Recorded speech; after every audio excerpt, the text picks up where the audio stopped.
when I got married, 4 years later.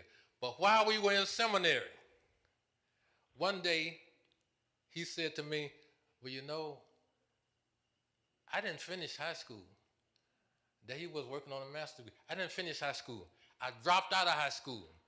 But then I went and got my GED. And there he was working on a master's.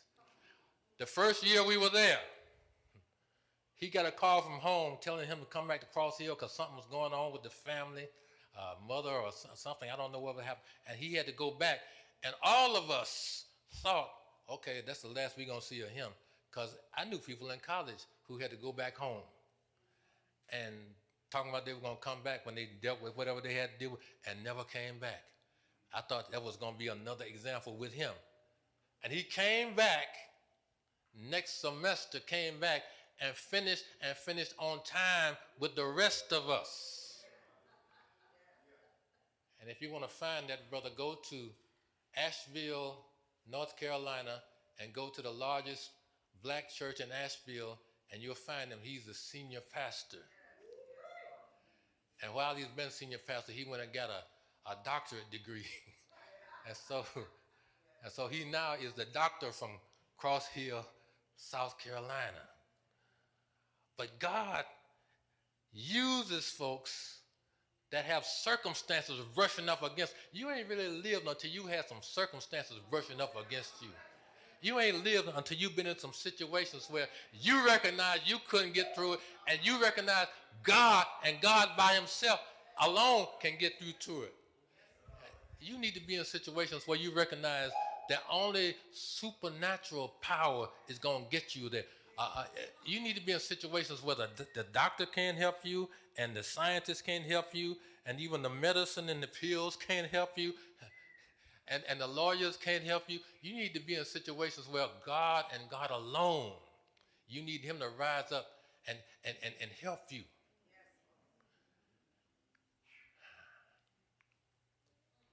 Circumstances.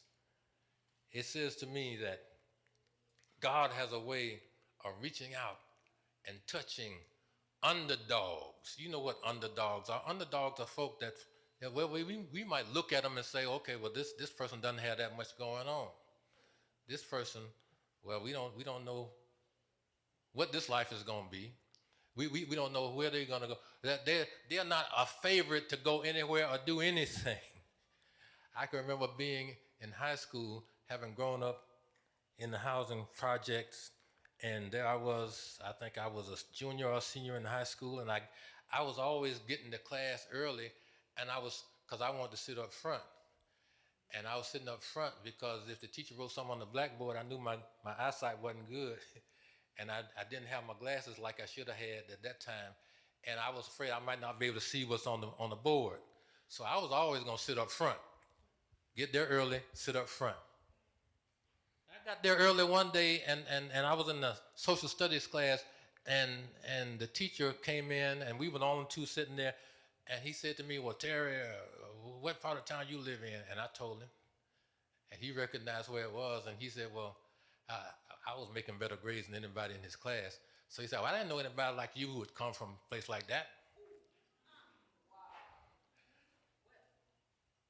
And I said, well, what you mean by that? And he got quiet. I don't think he ever answered that question. And everybody else started coming in, and we started class. But I said, okay, he sees me as an underdog. And so what did I do? I kept on making better grades than anybody in his class. Because if I'm going to be an underdog, I'm going to show you what an underdog can do.